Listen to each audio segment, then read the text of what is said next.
Indian Independence Act of the 1947. On February 20, 1947, the British Prime Minister Clement Attlee declared the British rule in England by the June 30, 1948, after which the power would be transferred to the responsible Indian hands. This announcement was followed by the agitation by the Muslim League demanding partition of the country. Again, on the June 3, 1947, the British government made it clear that any constitution framed by the Constitutional Assembly of India formed into the 1946 cannot apply to those parts of the country which were unwilling to accept it.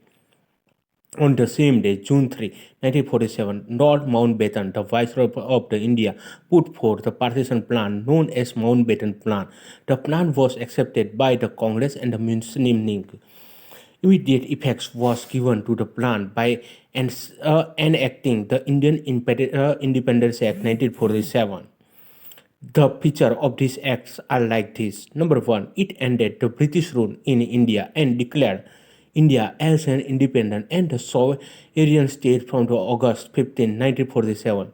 Second, it provided for the partition of the India and the creation of the two independent dominions of the India and the Pakistan with the right to succeed from the British Commonwealth. Number three, it abolished the office of the Viceroy and provided for the each dominance a Governor General who was to be appointed by the British King on the advice of the dominant cabinet. His Majesty's government into the Britain was to have no responsibility with respect to the government of India or the Pakistan.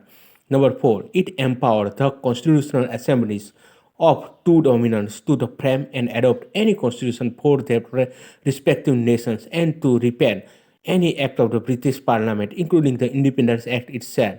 Number five, it empowered the constitutional assemblies of both the dominions to legislate for their respective territories till the new constitution were drafted and enforced. No act of the British Parliament passed after August 15, 1947 was to be extended to either of the new dominions unless it was extended thereto by a law of the legislature of the dominion. Number six, it abolished the office of the Secretary of the State of India and transferred his function to the Secretary of the State for the Commonwealth Affairs.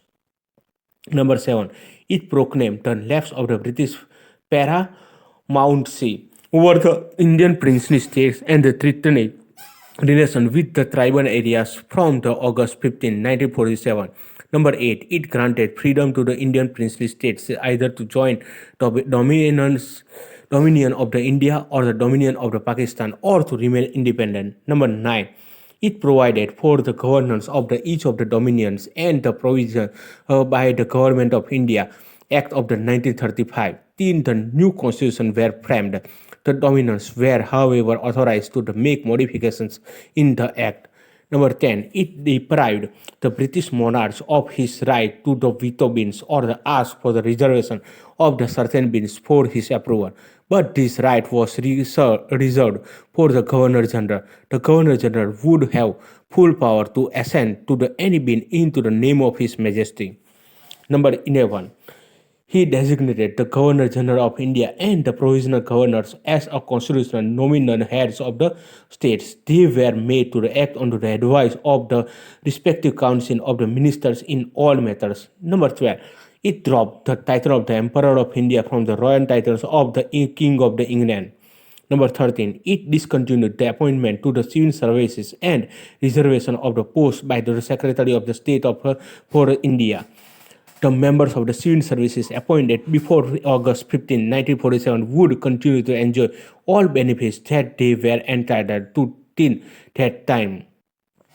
At the stroke of the midnight of the 14-15 August 1947, the British rule came to an end and the power was transferred to the two new independent dominions of the India and the Pakistan. Lord Mountbatten became the first Governor General of the new dominions of the India, and he swore into the Jawaharlal Nehru as the first Prime Minister of the independent India. The Constitutional Assembly of the India formed into 1946 became the Parliament of the Indian Dominions.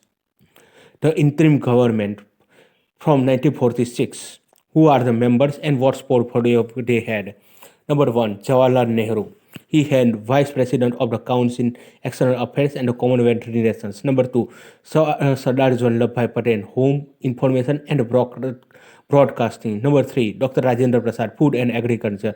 Number 4, Dr. John Mathai, Industries and Supply. Number 5, Jagjivan Ram Neban. Number 6, Sardar Baldev Singh, Defense. Number 7, C.H. Bhabha, Works, Mines and Power. Number 8,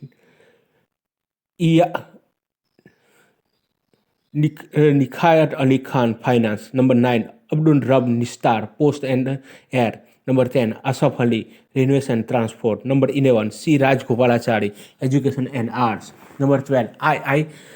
Chundrigar, Commerce. Number 13, Ghaznafar Ali Khan, Health. Number 14, Joginder Nath Mandan, Law.